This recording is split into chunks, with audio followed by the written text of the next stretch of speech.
Swerte ba tayo sa 2025? Hindi totoo ang swerte. Kasi wala po yan sa swerte o malas. Nasa sipag po yan.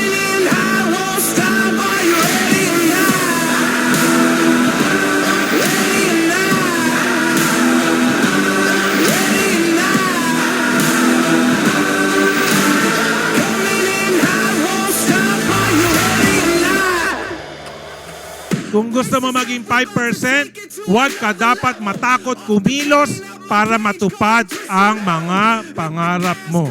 Ang tao yumayaman sa lakas ng loob sa pakikipaglaban.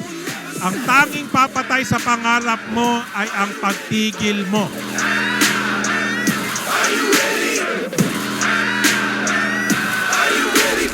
Okay, a job limits you. The iPhone business sets you free.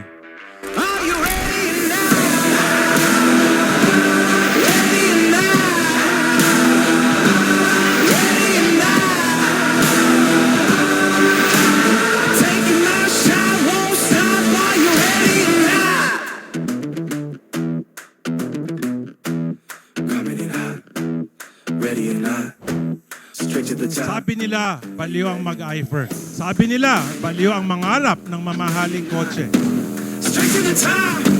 Sabi nila, baliw ang mangarap ng malaking bahay. Sabi nila, baliw ang mangarap na maging milyonaryo. Pero dahil sa pagiging baliw natin, mga pangarap ay nagagawa nating abutin.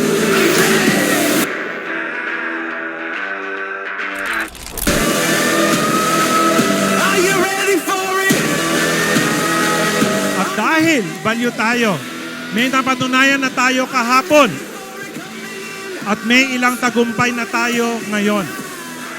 Ngayon, pag-usapan natin, hindi lang ang plano sa bagong taon, kundi ang plano sa susunod pa na 10 taon.